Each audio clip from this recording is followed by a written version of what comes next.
It's time to set up our encoder wheels, and if you head out to the Moodle website, you will find a document on the Moodle website, a PDF file that I linked to, that will allow you to print out these encoder wheels. They're exactly 2 inches, so they're the same diameter as the wheels on your robot right now.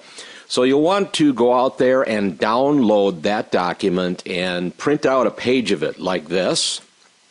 And then take 2 of the encoder wheels and cut them out in a circle like this. Now I used self-adhesive printer paper. If you've got some of that, that works really well, or you can use glue a little later on in the next step. But our goal here is to attach these to our wheels. So that means we need to take the wheels off the robot if they're on there. And you also need to take that circular horn out of the center. So you've got those 2 black screws. Some of you might have brass screws there. Take those out and make sure everything lines up real nice with your wheel, that everything is the same size. But before you glue it on, let's take a look at this.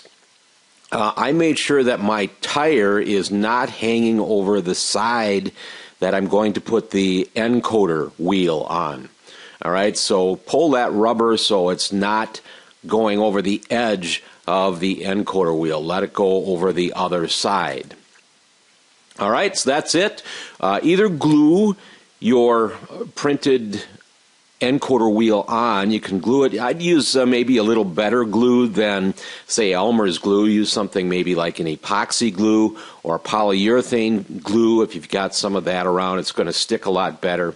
The adhesive paper works real well as well. So go ahead and put your wheel back together. You can poke out that center with a screwdriver, where the paper is covering up your center hole, and you'll feel the horn snap back into place. And try to use the same screw holes that you used before. You should be able to feel those through your printed encoder wheel.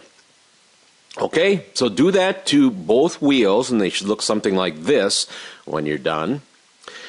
Next step is to grab the sensors we made this past Saturday. You made 3 of them. We're going to do 2 of them right now. These 2 are for the encoder wheels, and you can see on my robot here, I've put the wheels back onto the robot, and the encoder wheels are facing towards the inside of my robot.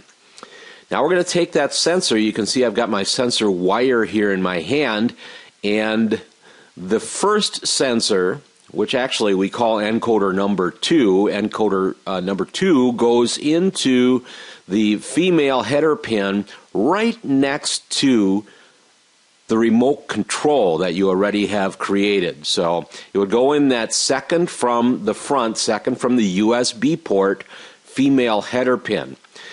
Then the encoder 1, which is what we'll call it, goes in the very next one.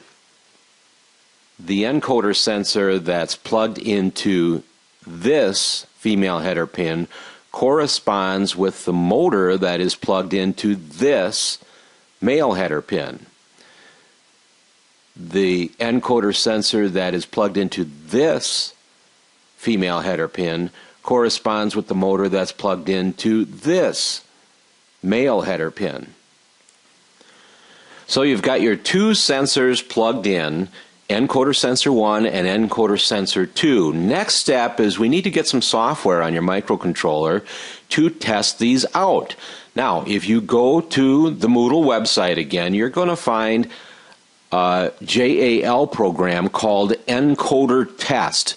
Download that and open it up in your JAL software. I want to take a real quick look at what we've got in this software, and it might help you understand exactly what's happening. These first couple lines, don't really worry about those. You can see right here I've got something that says alias encoder 1 is pin C3. Don't worry about that. That's going to be set up for you in the robot include file in the future. Pretty much all that does is say that what I am calling encoder 1 is actually what's happening on this pin of our microcontroller. So I did the same thing with encoder 2. That is on pin C4. And a couple of other things I did here to set up the microcontroller. But let's go down a little bit. Let's not worry about that stuff up there. And let's take a look at the program that I've written to test the encoders. Very first thing here, before I start my forever loop, I turn both of my wheels forward, just using the plain old forward command that many of us have used so far.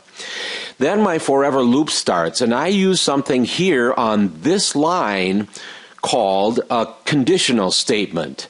Conditional statement. And it's a conditional statement called an if statement. And I'm saying if encoder 1 is on, in other words, if it's seeing a change in light, then turn on my red LED.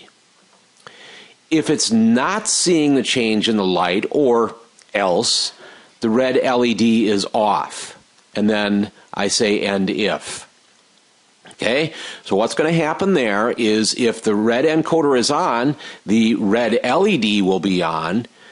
If it's not on, the red LED will be off. Okay, it's that simple. I did the same thing for encoder number 2. If it is on, then I'm going to turn the green LED on. If it's not on, I'm going to turn the green LED off. So there you go. That's the first look at a conditional statement. It's called an if statement, and we'll be using that again in the future. So go ahead, now that you understand what it's doing here, go ahead and compile and download that to your brain board, and we'll be ready to do some testing and setting up of our encoder sensors. So we've got the software downloaded, we've got the 2 sensors plugged in, it's time to test them. And the way we do that is we take the sensor and point it at the turning wheels, and we should see a flashing light. So try one and then try the other. You want to point it fairly close and get it square to the turning wheels, and we should see flashing lights. And if it's all good, great. That means your sensors work. If not, we might have to look at them again. Now, we're going to mount these sensors in back of the motors just like that. And we're going to need to find the spot where they go by moving it around. Now, you can see as I move this around, it detects the darks and lights better in some spots than others. So find that spot where it detects the light and dark the very best and hold your sensor in that spot.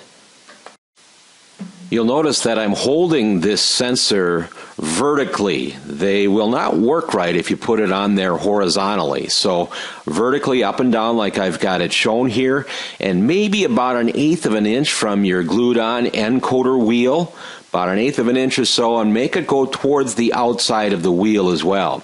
Next, we need to hot glue this sensor in place. This might work better if you have 2 people, somebody you trust, while you hold the encoder sensor in the exact spot, and then put some hot glue on that sensor to hold it in place. So get it tacked in place and then add a whole bunch of hot glue and make sure everything stays in the same spot permanently.